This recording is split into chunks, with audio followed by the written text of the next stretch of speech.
Good morning, everybody. And really, thanks a lot for the opportunity to deliver this talk. I mean, I give so many talks around Sri Lanka, and most of them are based on a commercial purpose. And this is where I think AI has the greatest impact, and I'll explain why. Uh, so, I think this is my old deck. Uh, the reason that AI is gaining so much hype, the reason that we think that AI has the potential for so much impact is because AI is now bringing to the table a certain set of skills that were not available before. Let me explain what that means. From the early 2000s, as we had faster computers, we had more data, we had the ability to be able to recognize sentences, recognize images, recognize objects in using AI. Now, the moment you can do something with AI, what that brings to the table is the ability to build that skill into technology. And the moment you can build it into technology means you can automate certain things that you couldn't do before. So if you go back to the first industrial revolution, the second industrial revolution, every time there was a transformation, what happened was that we had machinery, we had technology, which was able to do something that people did before. And that transformed society. If you take the first industrial revolution with mechanization, I've seen this graph of what happened in the US from the middle 1800s to today. The amount of farmers who were needed to farm a hectare of land versus how many farmers are needed to farm that same amount of land today, please. And the yield that we are getting from that same hectare, if you look at the number of farmers needed, it's gone down, and the yield has gone up. Similarly, you go on to the second industrial revolution, third industrial revolution. Every single time, what we had through these was technology having the ability to do something that people did before. Industrialization did the same thing. What people did manually in factories, we had machines now doing it, and you were able to scale it. And that means things became faster, cheaper, and all that. But now, with AI, what AI is once again bringing to the table is the ability to do things like pattern recognition, language understanding, creative generation, decision-making, learning adaptation into technology, which means that you can build these capabilities into machines, into software, into web portals, and do something that people used to traditionally do before, and you can automate it. And this has a bad side and a good side, as you can understand. But of course, if you take the corporate world, this is very exciting to corporates because now we can automate stuff that we needed people before. Do we need call centers anymore? No. We can build chatbots, which means on one front, customer experience will improve. We can make better customer experience available to our customers. But on the other side, thousands and thousands of call center agents are going to lose their jobs. So it's a two sides to this thing. Now, always the problem with AI systems has been the cost of building. Now, let's go before Gen AI. Building a system, a traditional AI system, is extremely expensive. You need to spend time on collecting your data, cleaning the data, doing the research, building the model, which traditionally takes a lot of money, a lot of people, and is quite a significant engineering task. And this is why most AI investment, 90% of AI investment is happening in the corporate world, because it's the corporates who have the money and they build business cases around it and they build those cases. Recently, of course, we have Gen AI coming in. And I almost see Gen AI it almost forms an illusion that it's very easy to build use cases using Gen AI. Because it is so easy now with ChatGPT, with the APIs, to build a prototype of something. and say, oh, I've got this book, I can create a chatbot to do it. So easy, you can do it in a matter of minutes. But the flip side of Gen AI solutions is that the cost and complexity of production is massive. And very few people understand that because it's so easy to build a prototype, but when you actually take it into an app, into a web portal, when you're trying to serve 10,000 people, 20,000 people, 40,000 people, it's a totally different ballgame. It's extremely difficult to do, and more importantly, it's very, very, very, very expensive.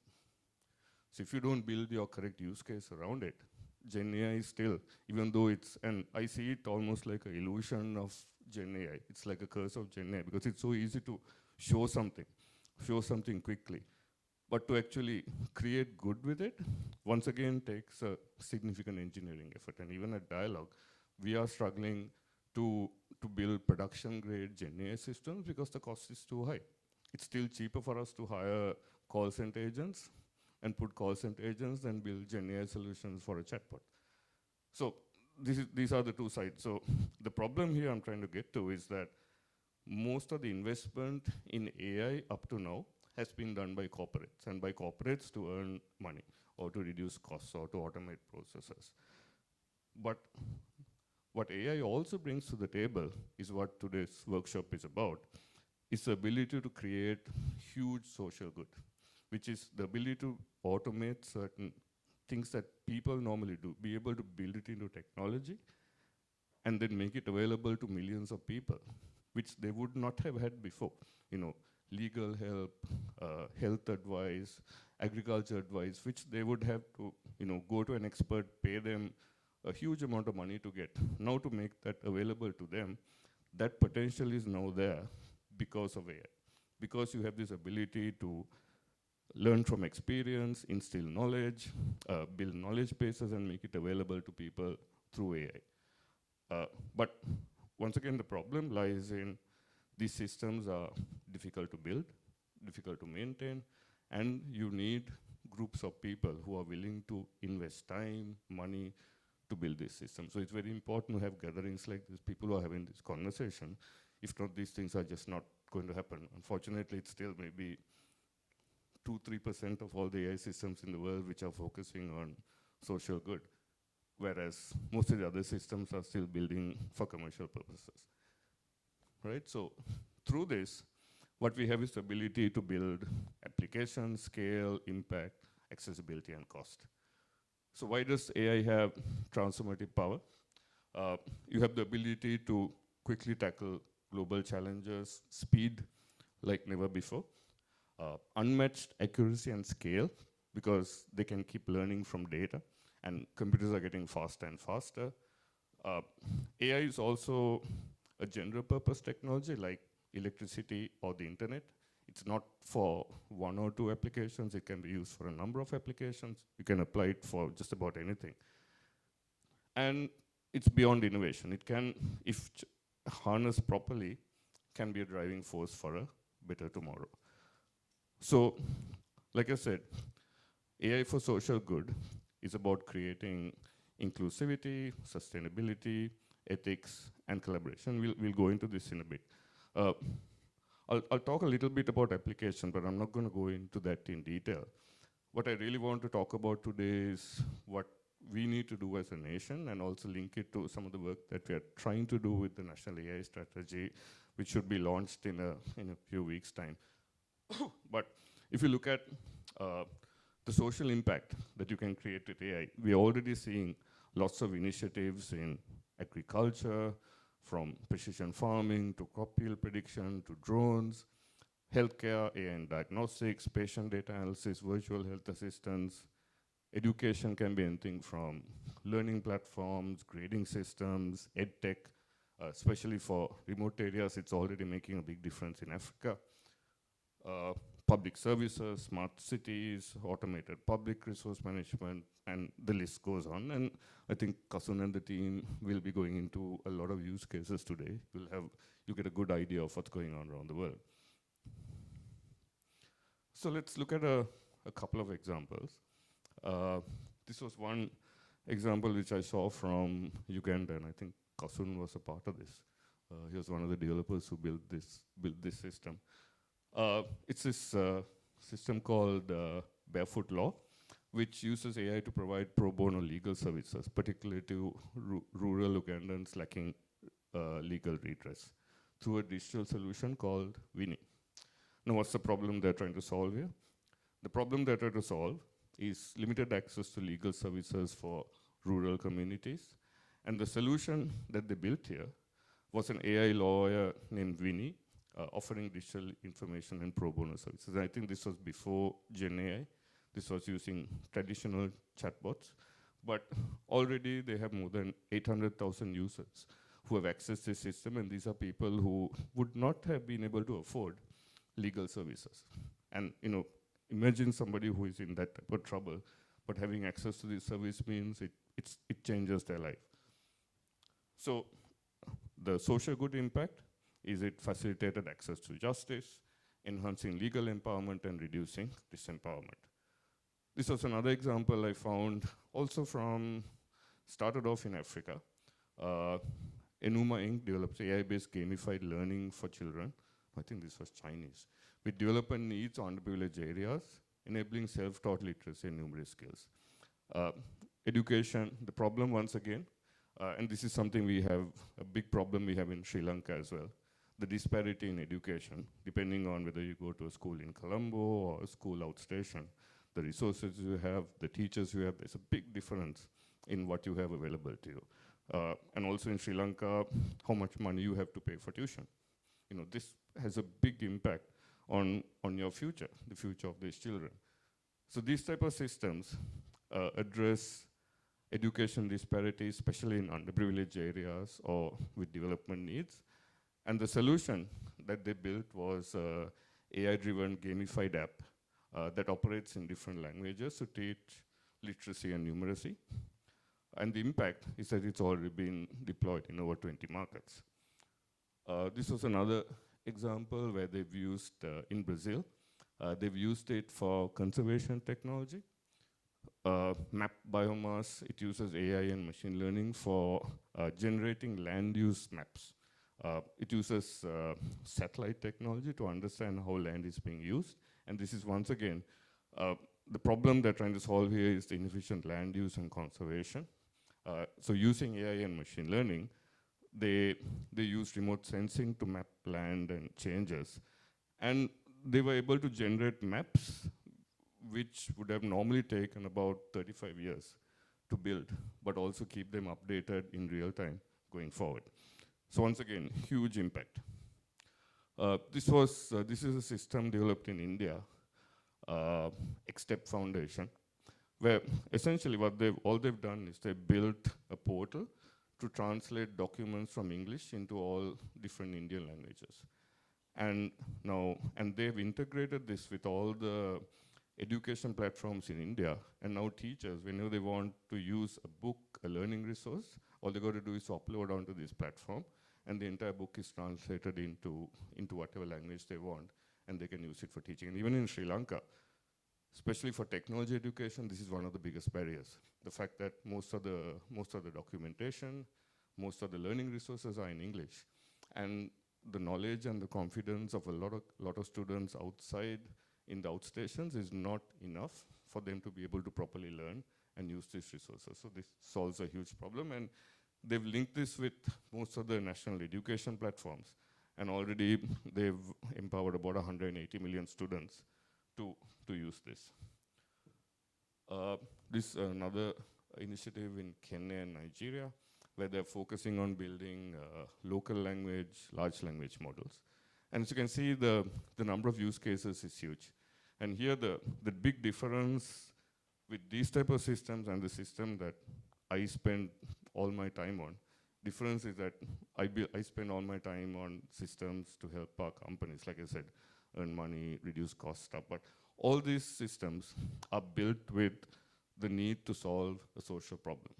But once again, each one of these also has to be built in such a way that the solution is sustainable, because AI solutions are not cheap. I keep reiterating on this. It takes a lot of money to build these systems. It takes a lot of money to run these systems.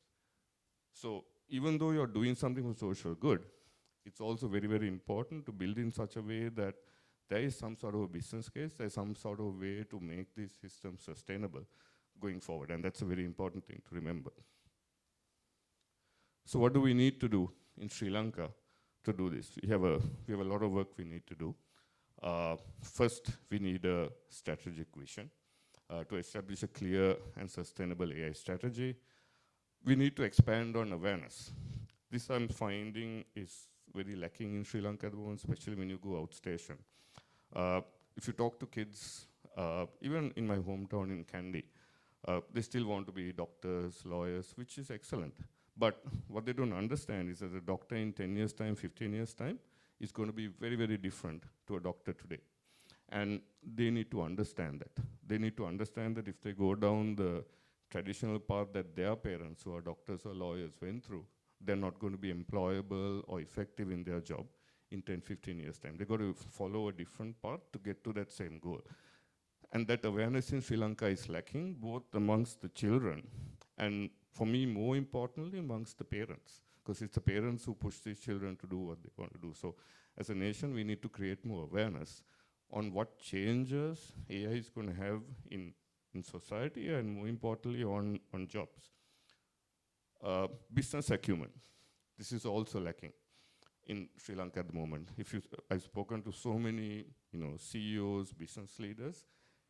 They don't really understand how to build business cases around AI. The development life cycle for a software system and an AI system is fundamentally different.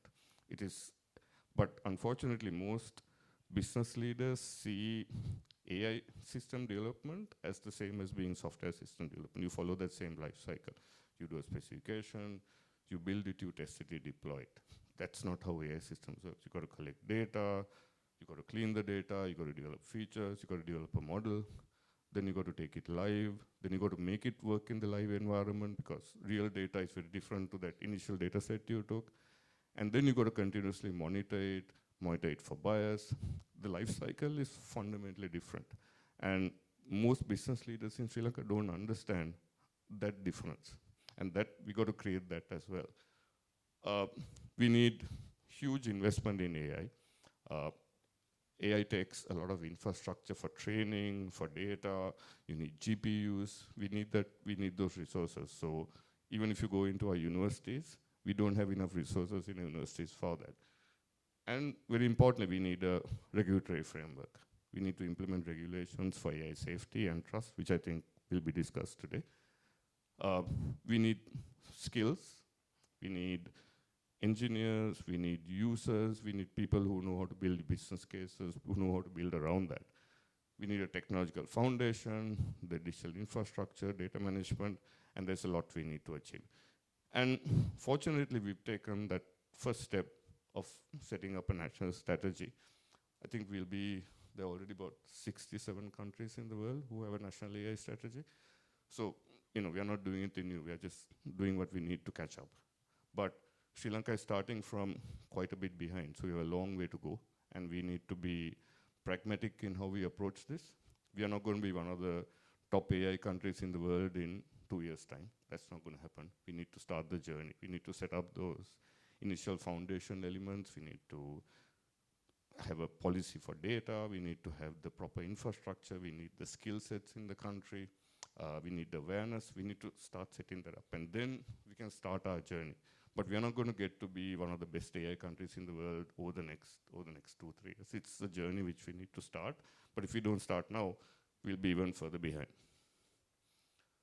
So the foundations of a robust AI ecosystem, there are a number of things, but what we see as the most important ones are education, a data strategy, and infrastructure.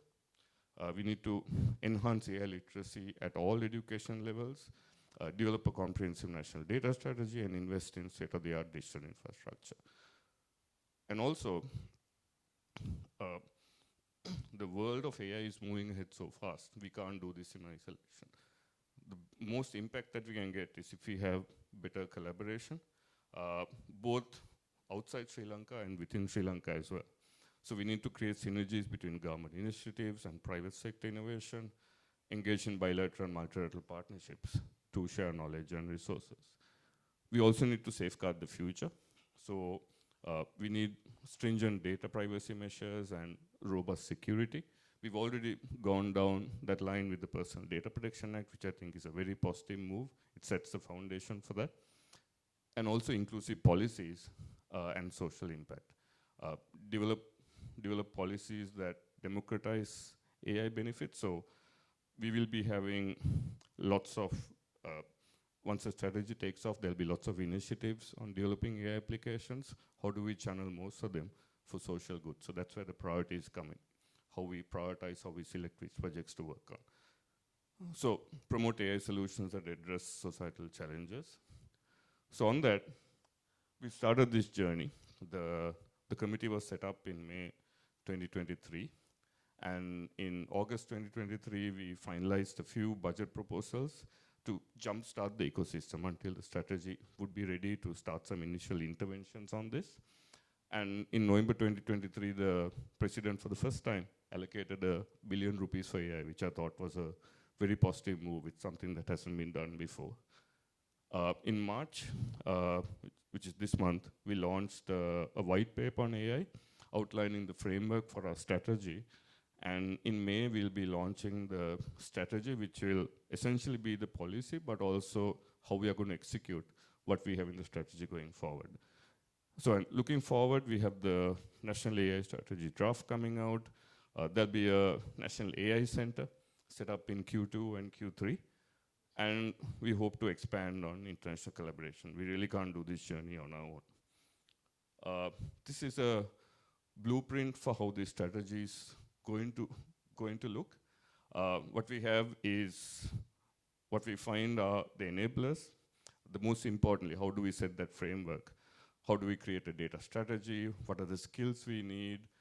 The infrastructure, research and development, and also public awareness. Research and development is important because there are certain problems that are unique to Sri Lanka. There are certain things which are unique to Sri Lanka where most of the time we'll try to bring solutions from abroad and train them on our data and get them working. But there are certain things which are unique to Sri Lanka which are not being solved anywhere else in the world. So we have to have that capacity in Sri Lanka as well. So for that, we need the people, the institutions, the money, the ecosystem to be able to develop those systems as well. So we got a long way to go on that front as well. And then once we have the enablers in place, we need the accelerators, which is how do we transform the public sector through AI, and that's where we'll create the greatest impact for society. And the other impact is if we can stimulate the private sector to use more AI, and that's where we'll develop the people, the awareness of what AI can actually bring. And that all has to be built on a trust and safety framework where we have legal and regulatory framework, responsible AI development, and also engage more with public and civil society. And all built on the core principles of building it around use cases, have an agile and adaptive policy design. Keep making the point that we will come up with a strategy for the next 5 years, but most likely in a year's time, our strategy is going to be out of date. It's got to be agile. It's got to continuously keep evolving.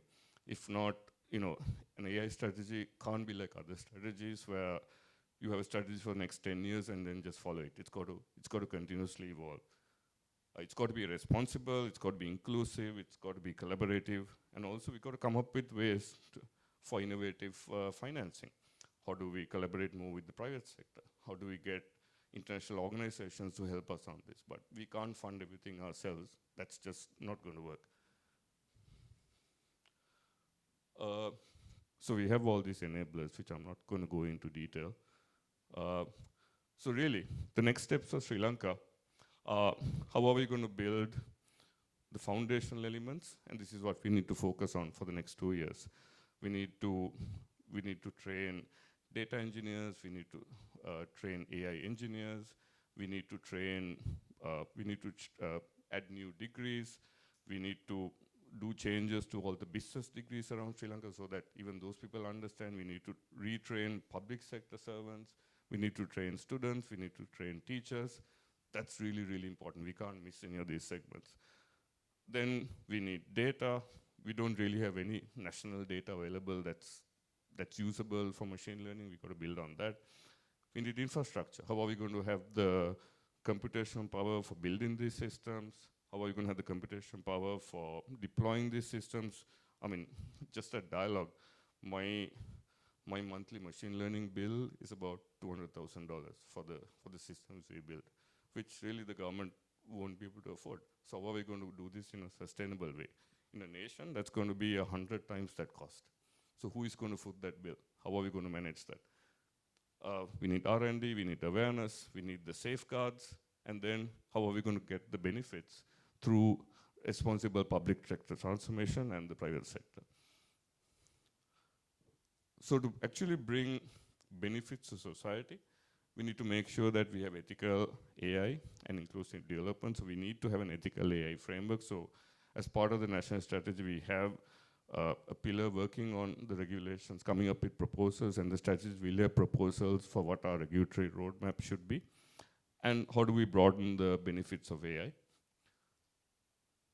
So to really unleash AI's potential for society, we need a strategic path forward. We need to understand its transformative impact. We need to work on the foundation enablers, private sector and private sector synergy, and the trust and this thing. So this is where I'll end. And I hope you will use this opportunity to discuss how we can tie in with the national strategy to bring greater societal benefit. Like I said, development of AI systems is not easy. It's very easy for you to build a quick prototype and show something working, but actually take something out to society is 25 times more difficult to building something that works. And that's why you need groups, lots of people to start that conversation, push the direction in that way. If not, the benefits of AI will only be available to a select few. To make it part of, to bring the benefits to society, and there's so much potential here on what we can do for our general public, you need that public awareness to push the legislators, the companies to move in that direction. And that's where I'll stop. Thank you so much.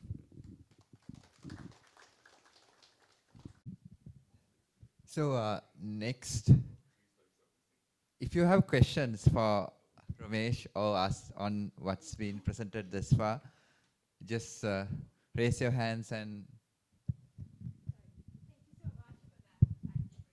No problem.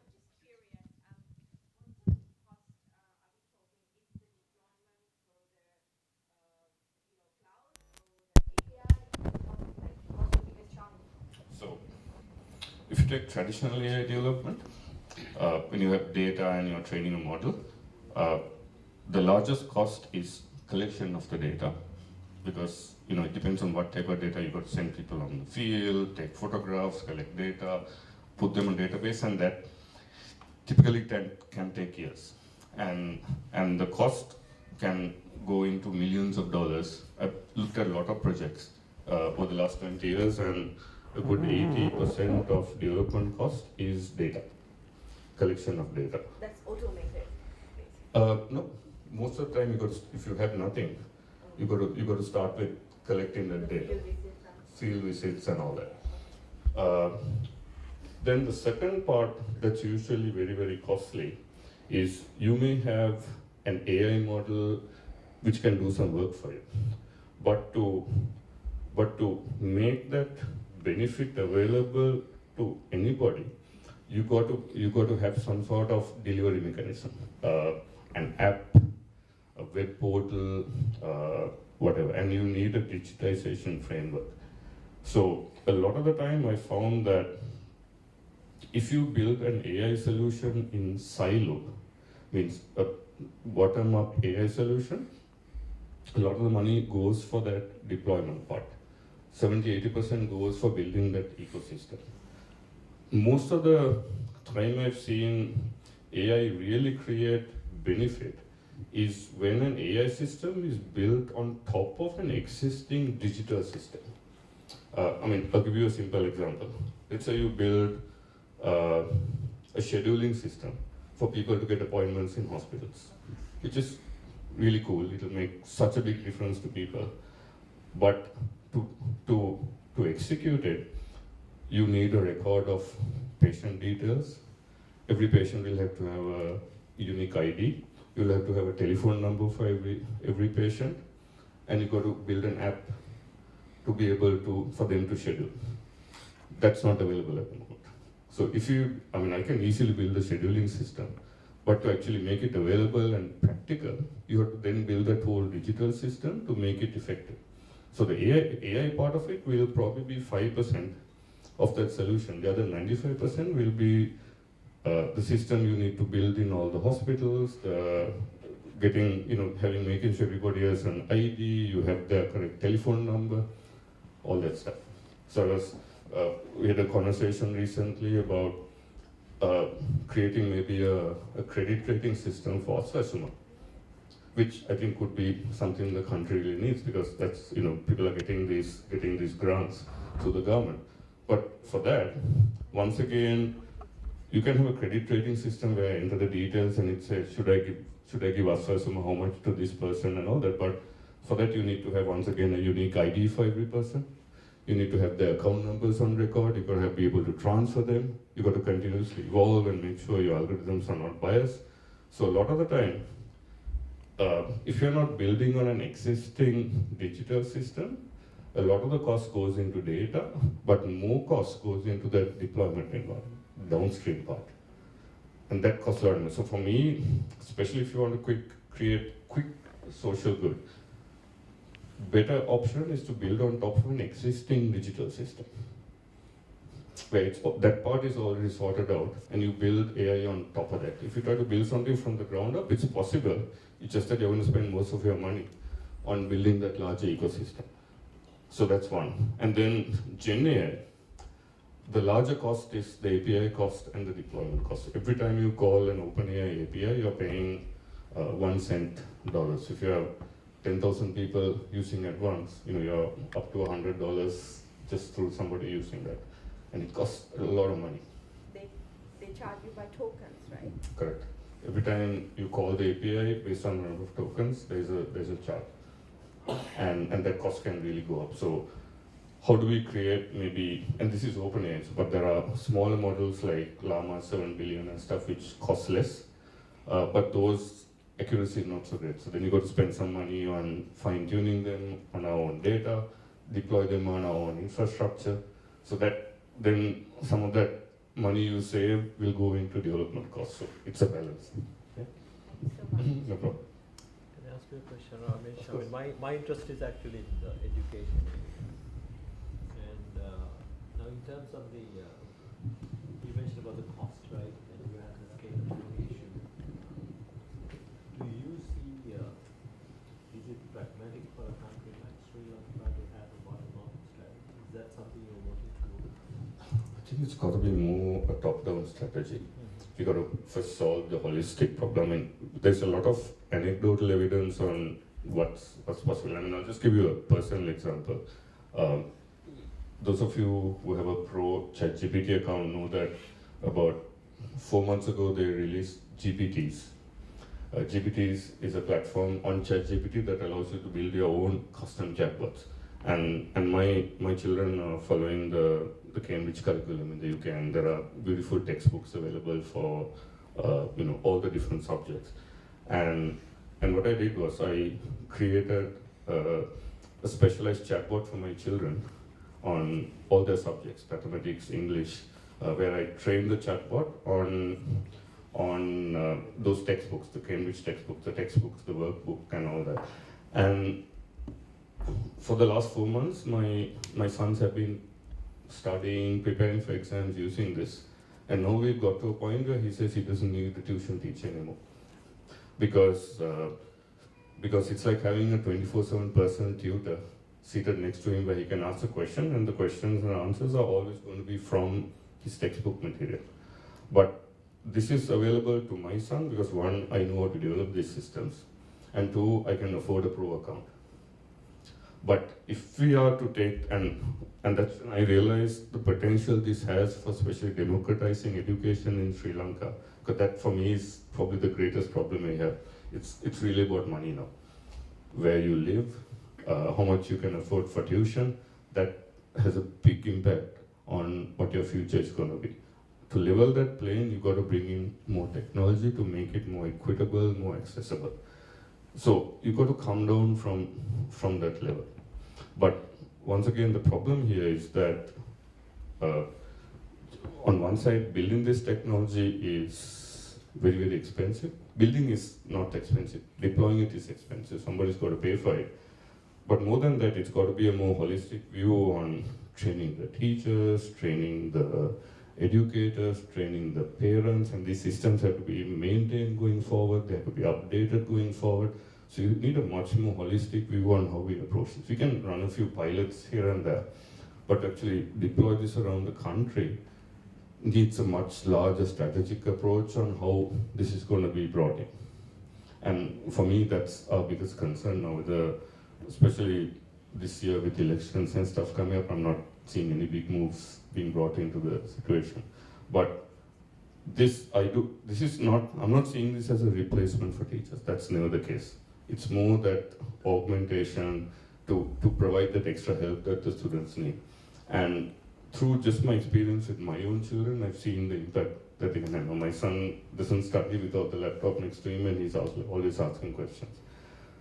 This impact can be brought in, but it's got to be part of a much larger framework, and also it's got to be done in a responsible way where when this technology is brought in, it's not only available to those parents who can afford it. Now I can afford to get an account for my kids and spend $20. I've got my own account. I can spend $40 a month on this. But how many parents in Sri Lanka can do that? So that's also something I'm very aware of, where when this technology is launched, if we charge for it, it's got to be in a way that's affordable to everybody and not just a select few. So there are a few operational challenges there. Thank you. No problem. Yeah. I have two questions actually. Perfect. So I'm not in corporate, I'm actually an academic researcher. So I have done my research in healthcare, mostly about medical informatics and imaging. So the main problem I have encountered was one is computational capacity, we don't have that, and the other one is actually data. Data is the biggest problem than the technology itself.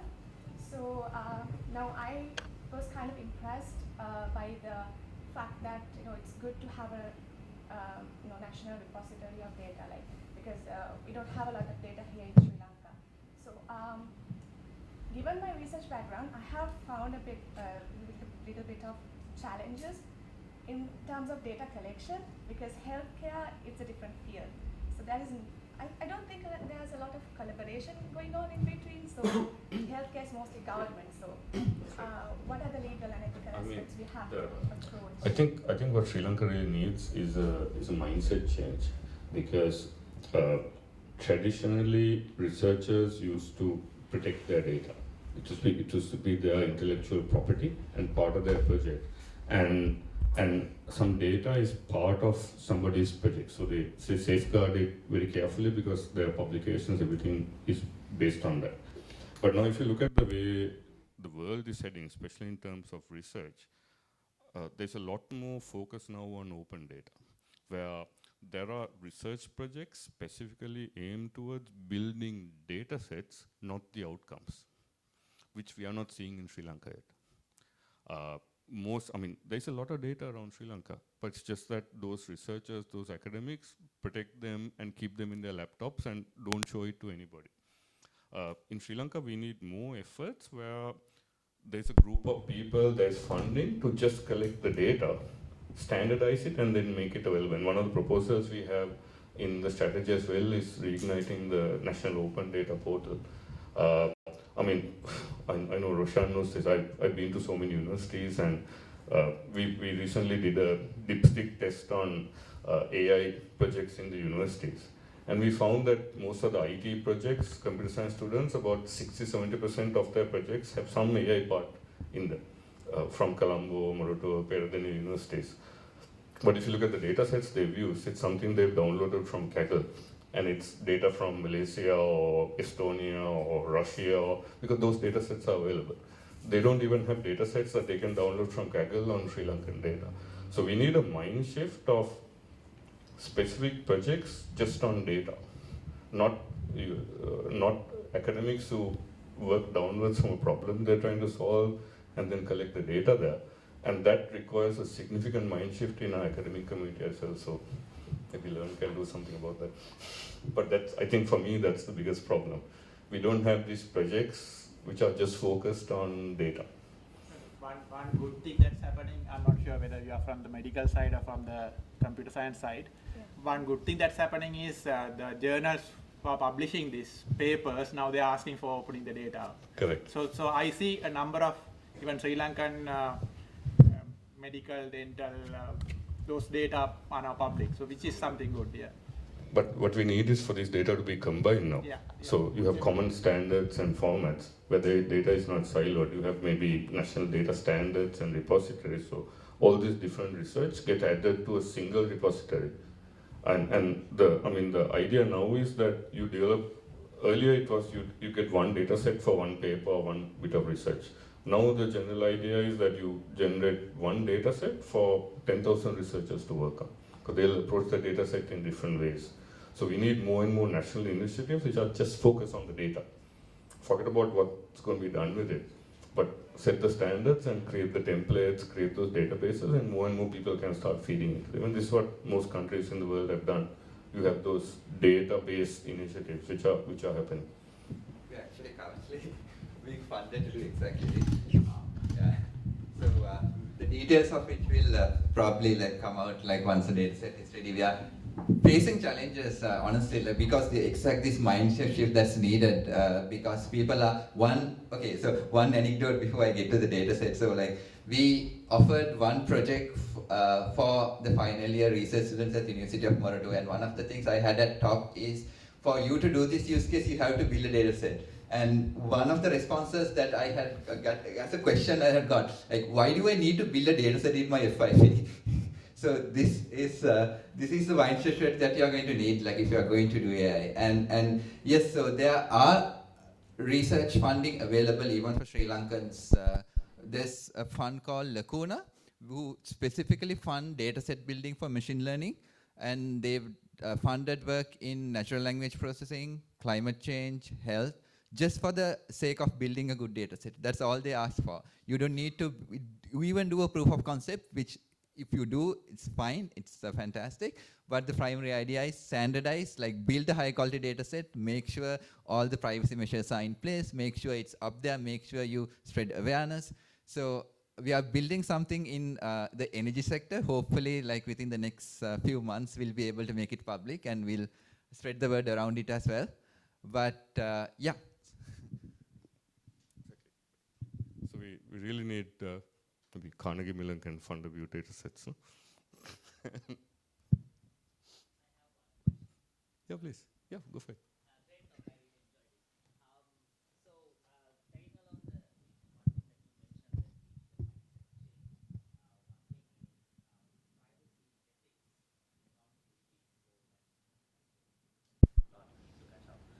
So, and then the PDPA just came in and then but it's going to take at least 6-7 years before a cultural change happens, right? So, how do you envision in your national AI strategy to tackle this? I'm personally taking along PDPA will be a different task, and then I have another question, so I'll start.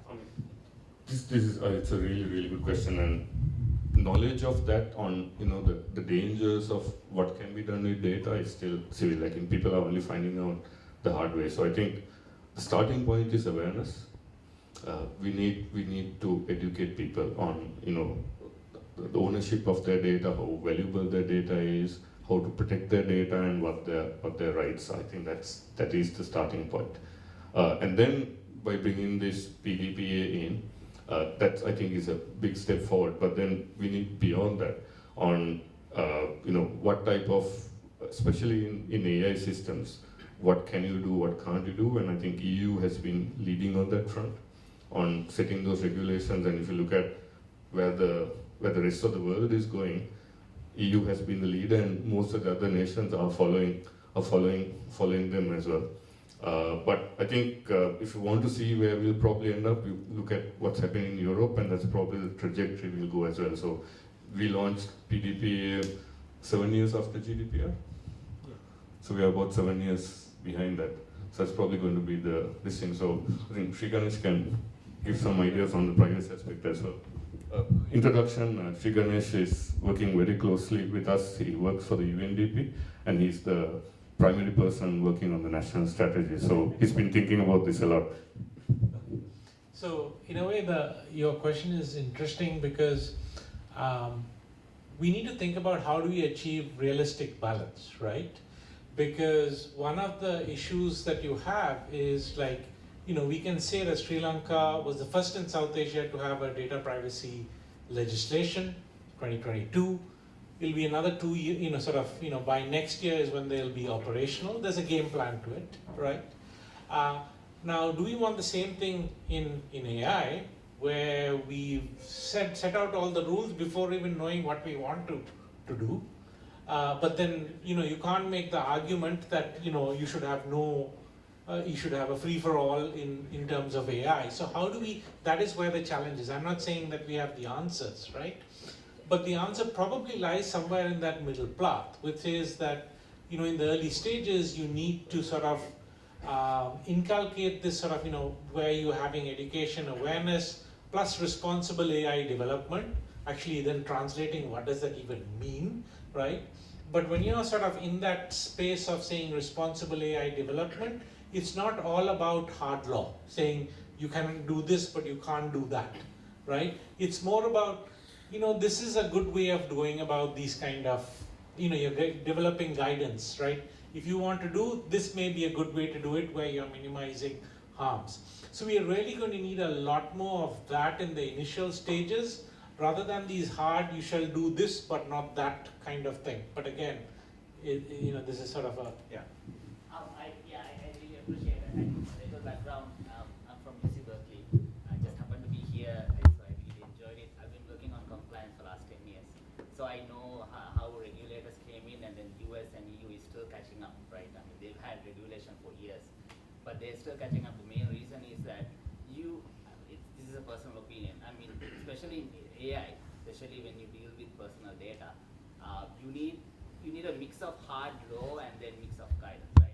I've been working with developers from all the companies that you can imagine. Half of them, they don't care if they are not going to be penalized, because at some point the legal team has said that you can take the risk. That's how we operate. I think. Yeah. And then That's exactly it. Yeah, and so I personally believe that there has to be hard and sort of like a push law saying that you can't do this and do that, but at the same time you need to really work with developers 24/7 to say don't do that, don't do this. But because at the end of the day, I mean, US had healthcare regulation for 20 years, right? But you still have apps. When you talk to developers in major hospitals, they say, oh, as long as Google Play Store accepts our app, it's compliant. That's compliant for them. It's a major hurdle for major economies, because I think it's the law in the book versus law in the code. That's a bigger thing, right? So we've discussed this at length, and Sri Lanka is still very behind. We have to stimulate this development as well, and we had this you speak to Sri Ganesh on whether you introduce road rules before we build roads. So it's about that balance on stimulating this as well, but like I said, a lot of the responsibility eventually lies with the developers.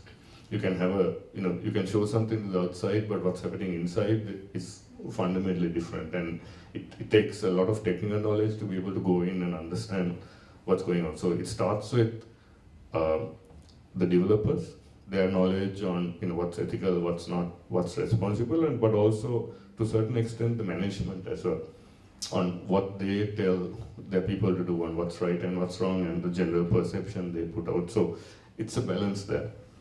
We got to do enough to stimulate this, but also to do it responsibly and safely. So that's that's also why our strategy has to be very agile. It's got to be adaptive going forward. I have another question. I'll take it offline. If you have time for one more. Please. No, not a question. Based on like the answer you gave first, the very first point about the infrastructure, the data, all that put together, and let's then build the AI on top of it. The problem with that is, how do you do it here? But like to just expand on it, maybe what we should do is, now that there is like there is this motivation, there's money, all that, so we should take the money and build smaller things, and then you put them together. Say for example the fuel pass, it happened so quickly, and we were able to do it, right? So it's possible to do smaller things, right? So I mean, you're spot on, Roshan. I mean, that's exactly what we need to do, look for those quick wins. But also something I've been stressing is there's this national digital policy also being implemented, and there's a lot of money coming from the World Bank. The AI strategy has to go very closely with that. And especially now that we are, on one side, we got to do those quick wins and start to bring the benefit. But on the other side, the digital strategy should start. I mean, there are some fundamental things we need, like the digital ID, which we don't have. That's probably the most important thing we need to bring in at the moment to enable all these systems. We can link everybody together. And once these digital systems come together with the World Bank's help, by that time, all our skills development, infrastructure should all, and that should be when AI in Sri Lanka should really supercharge, when those digital systems are all in place for healthcare, for agriculture, and all that. So I'm seeing this as a two-step journey. On one side, we got to do the quick wins and what we can, but also AI has to be tied very closely with the digital policy. And as those things come together, that's when we can start to build, 100x type AI systems on top of that.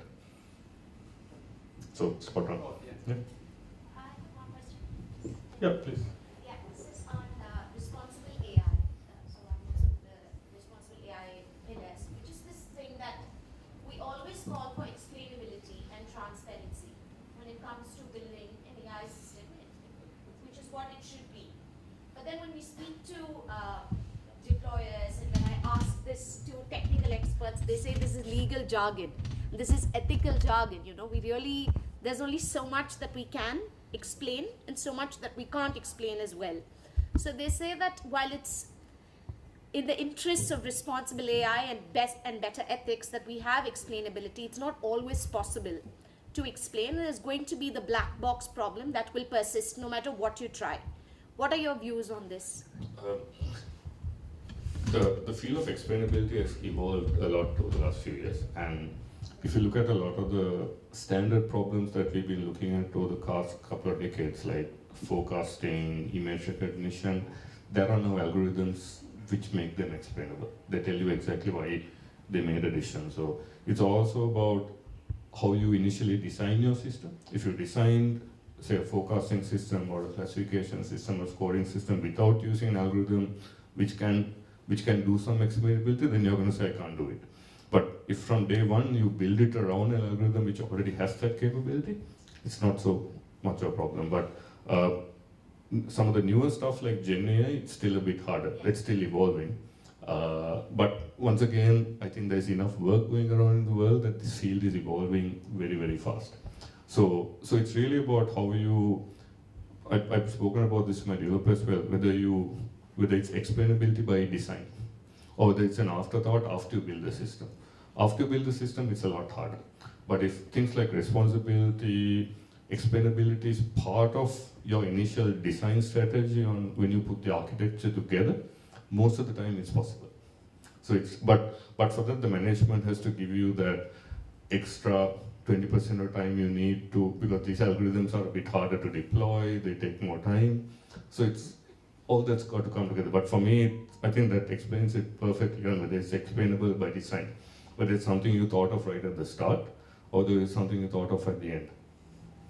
And do you have any thoughts on database rights? So Sri Lanka doesn't have anything for database rights. There are people who think that that's a good thing, because which means that from an IP angle, intellectual property angle, you are free to use any database that's out there. But there's another school of thought that says that no database exists because there are no database protection rights. Correct. People are dissuaded from having such that one that will be available to others Correct. as well. So I mean, the world is heading in that direction now. Like, I mean, there's so much now. If you take all the LLMs, the large language models out there, you have OpenAI stuff, ChatGPT, you have Claude, you have Anthropic, and all that. They are all pretty much the same.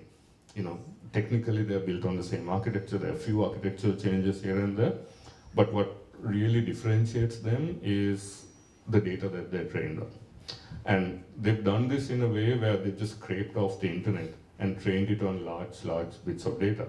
And if we go down this line, in another 2 years, all these models are going to be the same because they would have scraped everything off the internet. The architectures will be similar, and then it won't really matter whether you're using Anthropic or Claude or whatever. But I don't think that's sustainable. Going forward, there are going to be a lot of laws coming in on what data you can train your LLMs on. And there the differentiator will be not whether your model is the largest or has the most parameters, but which data you have the legal right to use to train your LLM on. And I think that's already starting. So there the differentiator is not going to be your tech, but your data. And I think with international regulations, all that, they'll be more and more enforced in countries like Sri Lanka as well. If not, we'll be sidelined. So it may not happen in the next year or two, but I think that's an inevitable thing that's coming forward, where the differentiator is going to be the data, not the technology. Yeah. I think we are reaching a point where I read this paper where in about 2 years' time, now you see these LLMs are growing. You have ChatGPT 3, 4, 5, but we'll reach a point where we won't have enough data for a model bigger than that. Now we've reached a point where these are already being trained on just about all the data in the world, but the larger your model gets, you need more data to train that. So we'll reach a point in a year or two where the models can't get any larger because there's not enough data in the world. So then the war will be on who owns what data, who has the right to train their data on. So I think there'll be a lot more data protection laws coming in, and OpenAI and Google and all these guys won't be able to do the stuff they're doing now. So I expect, but we are in a bit of a wild west at the moment, especially in Sri Lanka. It is very problematic. So if you are investing, invest in ownership of databases, books, knowledge bases. That's probably where the money is going to be going forward. Yeah.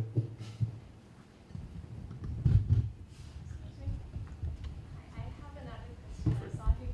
So we're talking about regulations and standardizing the data sets. So I kind of came across this really interesting conversation on LinkedIn saying, can AI learn from human inefficiencies?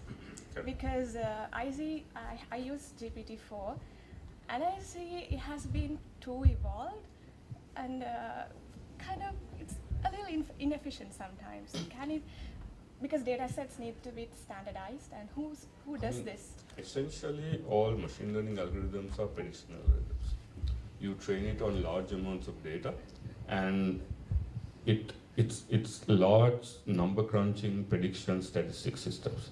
So its behavior is based on the data it was trained on. So that if that data was biased or certain people doing things in a certain way, the AI is coming. Even though it's called AI, it's not really intelligent. They're just huge number crunching statistics machines. If you show it, 1,000 pictures of a cat and call it a dog, when you show it a cat, it'll call it a dog. It's just, they're not intelligent in that way. The intelligence comes from the statistics on the percentage of data that they've been used. So this is where there's now a lot of work on making these systems safe.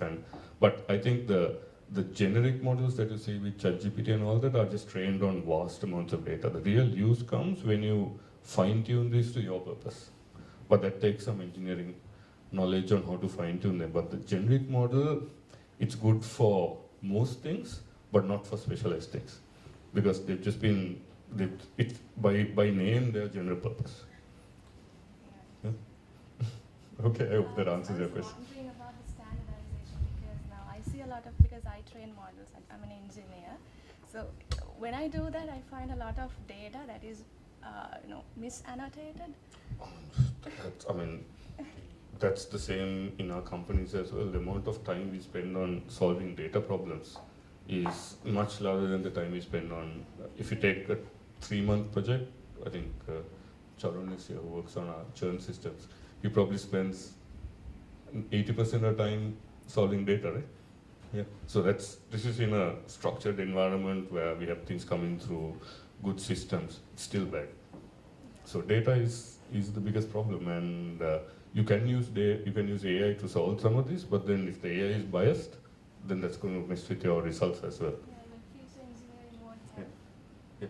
Yeah, So data is the problem, and this is why people thought Gen AI is like the solution for everything, because you don't need much data. But then the problem there is deploying it, and it's a two-sided problem. But data is, if you're a data scientist or a machine learning engineer, you spend 90% of your life on data. That's just. So if we are coming up with a data set, whom should we approach to standardize things? Take Roshan. Because it's like Any bodies? What's the best way to come up? Are there like IEEE standards or anything like that for these type of things? It's a good question, no? Send me an email. We'll discuss this. Yeah? I have one question. Please. The number of opportunities currently at Sri Lanka for the AI side. So, like in a recently concluded career fair, so many students came asking, do you have AI positions in your company? Kind likewise. So, I think around 80% of students are willing to do AI stuff. But at the moment, in job market in Sri Lanka, number of opportunities for AI is very lacking. So how you are going to create more and more opportunities with National AI Center? You put it into slide, and in your dialogue and LIRNEasia and other companies also. No, that's spot on. I mean, we only have a handful of companies who are still doing hardcore AI, which is why we need programs to, on one side, stimulate the private sector. We want more of the private sector to be investing money. And money is not, expect to put some money and get the returns in 3 months. It's a long journey. It's a 3-4 year journey, and that's why the government has to bring that confidence into them. On the other side, the government has to become a user of AI systems, which means that then we need to have an ecosystem of startups, companies who are developing for them. So the government also has to start developing that need and the requirement, and that's where the jobs will come. So which is why we need to stimulate those two sides. One is the private sector and this thing, otherwise, like you say, it's not going anywhere. And the number of jobs are very limited, and those people who have are all going abroad because there's nothing available here. So that's exactly why we need to do this. And the government has to be that powerhouse where they are calling for RFPs, calling for proposals, tenders. We need a startup ecosystem. We need companies who can build this, and also the private sector. Not only dialogue, but the banks, the apparel companies, they all have to be doing hardcore AI work, not just building ChatGPT applications. Yeah.